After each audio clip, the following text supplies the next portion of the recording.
Alhamdulillah, wassalatu wassalamu ala rasulillah wa ala alihi wa sahbihi wa man tabi'ahum bi ihsanin ila yaumiddin. Asyhadu an la ilaha illallah wahdahu la syarikalah wa asyhadu anna Muhammadan abduhu wa rasuluh allazi la nabiyya ba'dah. Alhamdulillah, ihwatu fillah, pada sore hari ini kita bisa bertemu, bermuajahah di dalam pembahasan seputar akhlak di hari Rabu, yang kita akan membahas tentang pribadi Nabi bagian yang kedua.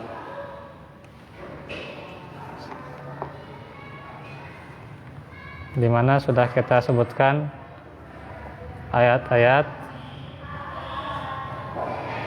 yang menjelaskan bagaimana pribadi Rasulullah Sallallahu Alaihi Wasallam, yang merupakan bentuk-bentuk jasmaniah dan kehidupan Nabi. Sekarang kita akan lihat atau akan membaca cerita dari para sahabat bagaimana Nabi itu sih. Nah, di sini dijelaskan ya, bahwasanya Allah memberikan kelebihan dan keistimewaan pada bentuk tubuh dan jasmaniah Rasulullah. Maka ada beberapa riwayat dan keterangan. Kita ambil mungkin 4 poin dulu ya. Semuanya di sini ada banyak ya, 12 poin ya. Poin 5 ini panjang sekali itu ya.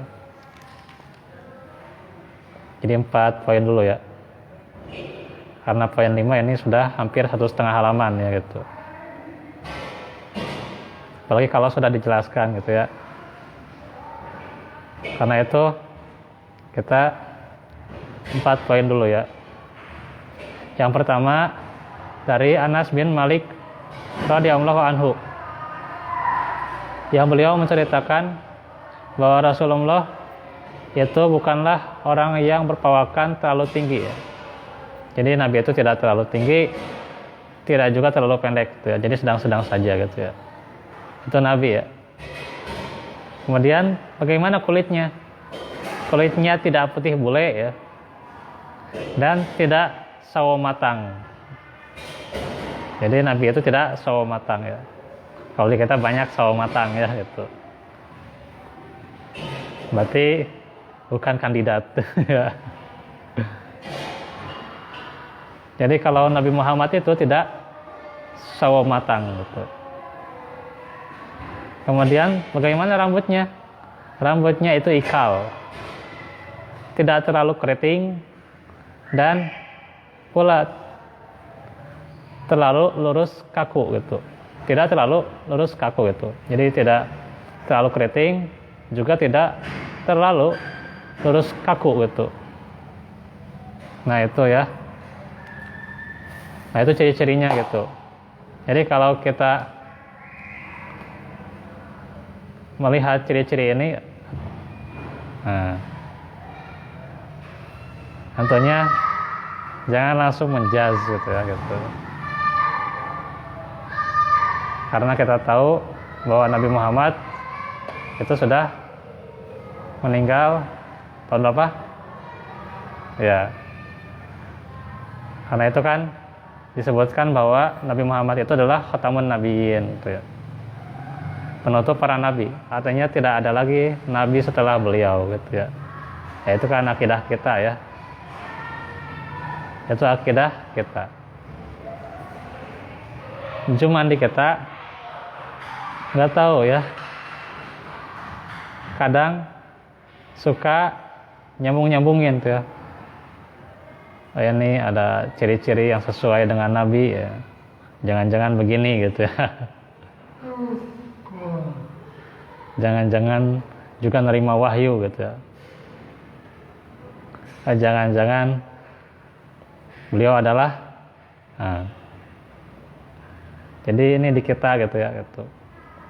Karena itu mungkin tidak banyak tahu tentang sirah gitu ya, atau kurang pendalaman tentang sirah, akhirnya ketika dikatakan begini dan begitulah, dia mengaku nabi ya gitu. Mengaku nabi apabila punya ciri-ciri seperti ini gitu ya gitu. Nah ini gitu, hati-hati itu ya. Maka kembali lagi ya, kita lihat atau kita tahu ciri-ciri ini, bukan kita mengadakan atau mengaku diri kita sebagai nabi baru gitu ya. Nggak ada nabi baru gitu ya. Cukup sudah Nabi Muhammad, beres, nggak ada lagi gitu. Ciri-ciri ini cuman menjelaskan bagaimana beliau ketika saat itu gitu ya. Hanya saja di kita memang masih banyak syubhat ya.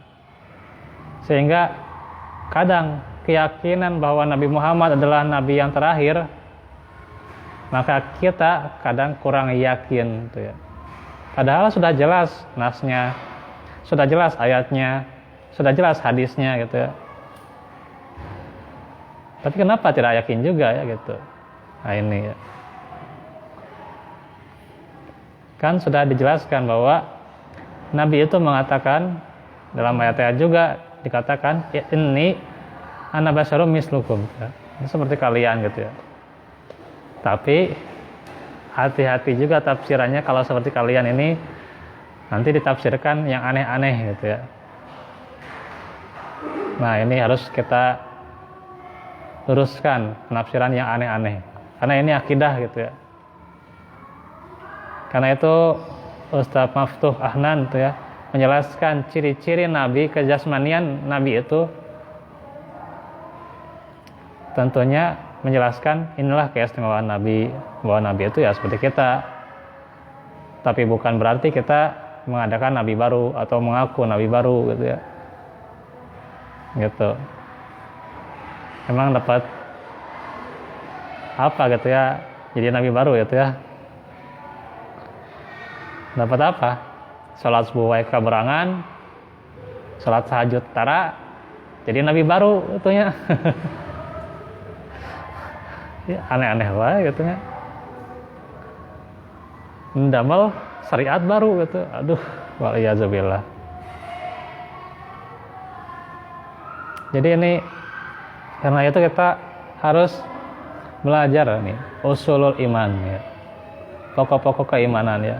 Bagaimana keimanan terhadap Nabi Muhammad, bahwa di antaranya Nabi Muhammad adalah nabi penutup nabi dan rasul. Nabi Muhammad itu tidak ada lagi gitu ya.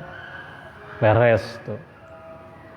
Nggak usah ngurus-ngurus apa nanti saya juga dapat wahyu atau enggak ya gitu. Atau nanti misalnya nanti ada orang lagi ya setelah Nabi yang dapat wahyu. Nah, hati-hati itu ya. Apalagi kalau didasarkan penyimpangan-penyimpangan seperti Rafidah ya, yang mengatakan bahwa macam-macam itu ya riwayatnya itu ya. Bahkan mengatakan harusnya Ali yang dikasih wahyu, bukan Nabi Muhammad katanya gitu. Gitu. Nah, gitu. Jadi ini Rafidah atau Syiah itu luar biasa ini fitnahnya itu ya. Subhat-subhat yang dilancarkan mereka gitu ya. Maka disinilah yang beliau luruskan ya terhadap ciri-ciri Nabi itu, bukannya seseorang itu mengadakan atau mengaku sebagai Nabi baru ya, tapi supaya lebih beriman terhadap siapa? Terhadap Nabi kita gitu. Itu maksudnya ya. Nah itu sudah masuk gitu ya apa yang dimaksud oleh beliau gitu. Karena itu juga bukan hanya jasmaninya dijelaskan, tapi beliau juga menjelaskan kapan sih Nabi Muhammad diutus sebagai Nabi dan Rasul gitu ya, dikatakan usia 40 tahun ya. Kemudian beliau tinggal di Mekah sebagai Rasul 10 tahun dan di Madinah 10 tahun. Ini nggak tahu ya ini ya, riwayatnya dari mana ini ya, karena yang saya ketahui di Mekah itu 13 tahun ya, di Madinah 10 tahun gitu. Yang saya ketahui ya, itu riwayatnya yang saya ketahui itu ya gitu. Tapi nggak tahu ini beliau katanya dari Anas bin Malik gitu ya, itu Allah alam tuh ya. Kalau ada itu ya Maktabah Syamilah gitu ya, kita cari gitu kalau mau gitu ya. Cari hadis-hadis dari Anas bin Malik gitu ya. Kemudian cari apakah benar Nabi 10 tahun di Mekah, 10 tahun di Madinah gitu ya. Ya, walaupun ustadz yang bikin gitu ya bukunya itu ya nggak menjamin tuh ya, nggak menjamin. Bisa jadi kesalahan cetak katanya, bisa jadi mungkin ketika mengambil dari si ustadznya, si ustadz bilang 13 tahun, nggak tahu ini yang masukin jadi 10 tahun aja di Mekah gitu ya. Atau mungkin si ustadz salah juga dari lihat hadisnya dan sebagainya, atau ya trial error gitu ya, trial error ya gitu ya bacanya ya, trial error gitu ya, ya macam-macam lah gitulah ya. Ini kan namanya juga bukunya terjemahan gitu ya. Saya gak ngejamin bisa benar-benar 100% tuh ya sahih semua gitu ya, nggak menjamin tuh ya. Atau bisa jadi sahih gitu ya, cuman di dalamnya itu riwayatnya sahih nih, tapi artinya atau penangkapan matanya itu beda-beda. Akhirnya ya mungkin trial error lah gitu, kalaupun itu salah gitu ya, trial error gitu ya, nggak apa-apa lah trial error gitu ya, asal jangan menyengaja gitu ya gitu. Kenapa kalau begini harus kita teliti ya, yang namanya kalau ilmu hadis ya, kalaupun misalnya kesalahannya itu tidak berpengaruh ya, karena kalau masalah ya Nabi tinggal di Mekah, yang satu mengatakan 13 tahun, yang satu mengatakan 10 tahun, itu ya nggak berpengaruh ya, nggak berpengaruh. Tapi maka yang menjadi masalah bagi seorang muhaddis itu ya, dia benar nggak penangkapan matanya itu gitu ya. Misalnya dia menerima dari si A gitu ya, misalnya saya menerima dari si Fulan gitu ya, si Fulan terima lagi dari si Fulan, benar nggak coba kata-katanya kayak gitu ya. Salah sedikit aja walaupun tidak ada pengaruh tuh salah gitu ya, salah itu. Al-Quran saja nih ya, misalnya bacaannya ketika kita membaca ayat ya, misal beberapa ayat ya, misal di surah Al-Baqarah ayat 5 misalnya, ini gampang bilangnya, ini gampil ya. Gimana ayat 5 misal itu apa? akhirnya coba Al-Muflihun ya, akhirnya Al-Muflihun ya. Ulaika ala hudam mir rabbihim wa ulaika humul muflihun. Kita tahu apa artinya.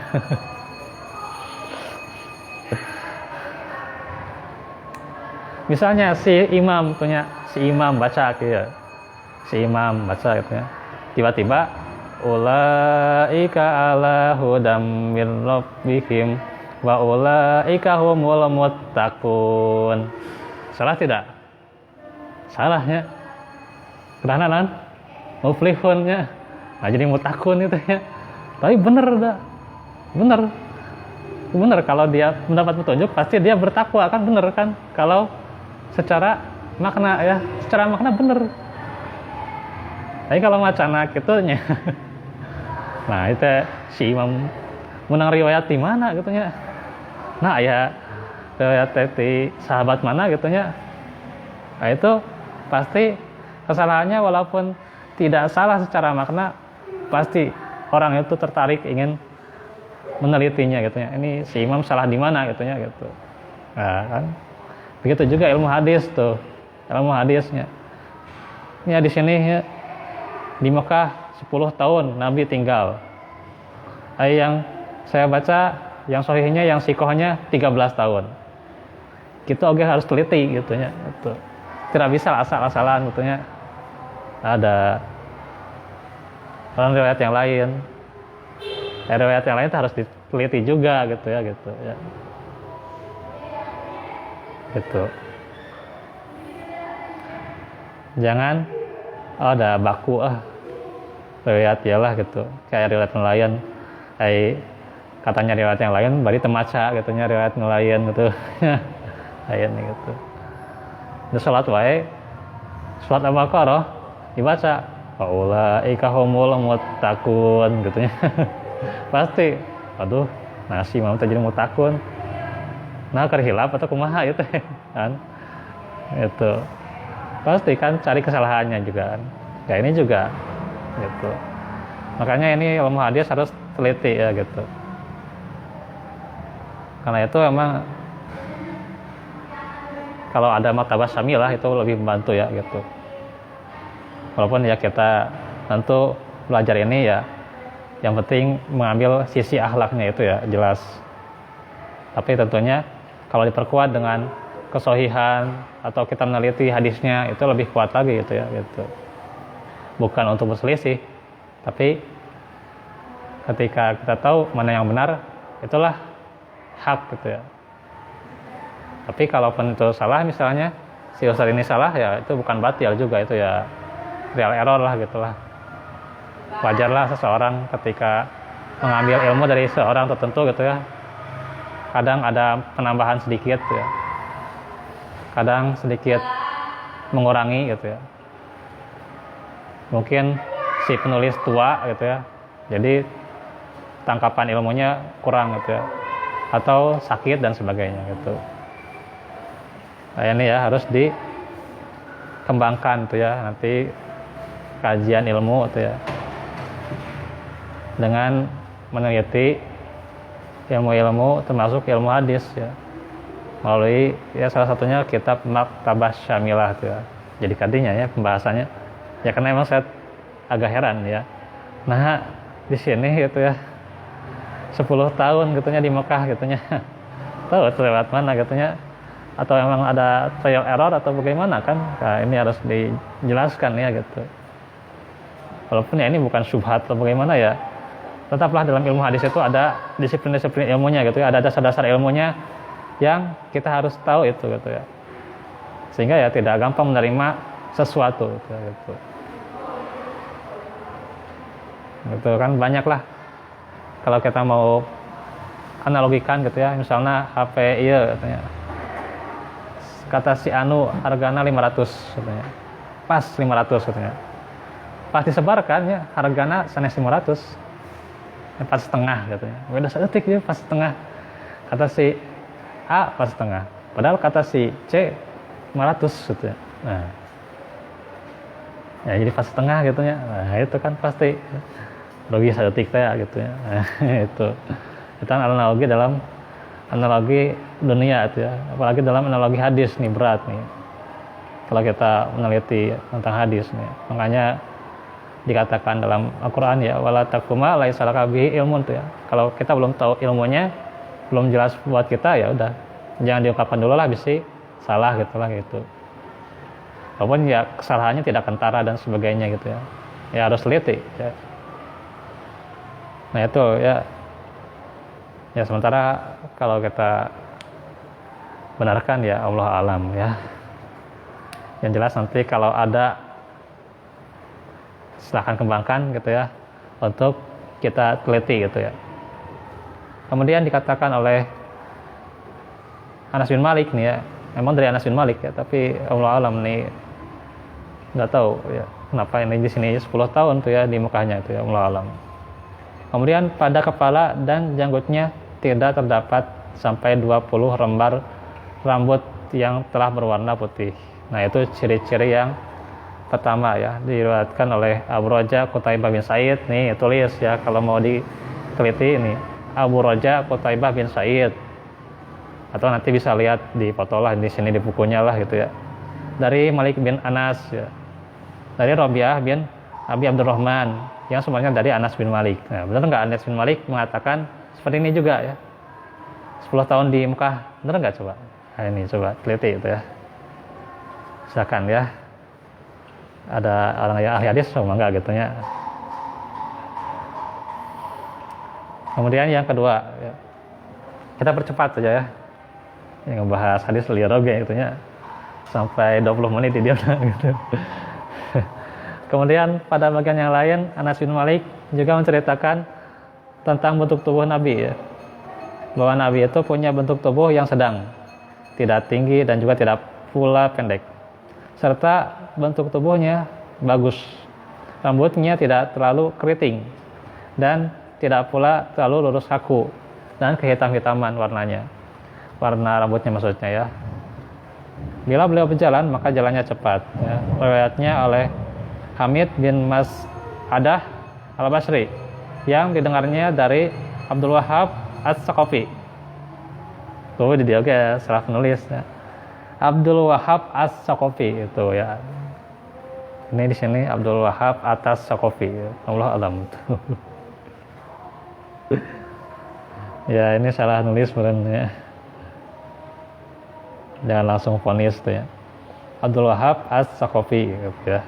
Kemudian dari Hamid yang sumbernya dari Anas bin Malik. Anas bin Malik juga ini ya. Oke. Terus yang ketiga Al-Barra bin Azib menceritakan tentang bentuk tubuh Nabi, bahwa Rasulullah Shallallahu Alaihi Wasallam adalah seorang laki-laki yang berpawakan sedang, bahunya bidang, cuma bahu bidang tanya. Ya itulah gitu. Saya kurang tahu yang gituan ya. Rambutnya yang lebat mencapai daun telinganya. Jadi Nabi itu daun telinga juga itu ada rambutnya juga tuh ya. Jadi lebat dari sini ke daun telinga gitu ya. Bila beliau mengenakan pakaian merah, tiada seorang pun yang pernah kulihat lebih tampan gagah daripadanya. Luar biasa ya keindahannya itu. Diriwayatkan oleh Muhammad bin Bashar Al-Abdi dari Muhammad bin Ja'far dari Syu'bah dari Abu Ishaq yang sumbernya dari Al-Barra bin Azib. Satu lagi ya, dari Ali bin Abi Thalib radhiyallahu anhu menceritakan tentang bentuk tubuh Nabi, bahwa Nabi tiadalah berpawakan tinggi, tidak tinggi ya, dan juga tidak pula pendek. Sekarang bagaimana telapak tangannya? Telapak tangan dan kakinya terasa tebal tuh ya. Jadi ini tebal ya, tebal. Kakinya tebal tuh. Kepalanya besar. Demikian pula tulang persendiannya, persendiannya ya. Tulang persendiannya. Bulu dadanya memanjang. Bila beliau berjalannya gontai. Gontai itu apa? Seakan-akan sedang turun ke tempat yang rendah. Cari di rumus lah gitu ya. Gontai itu apa? Gontai itu saya baru dengar nih ya. Tidak pernah aku melihat orang seperti beliau, baik sebelum maupun sesudahnya.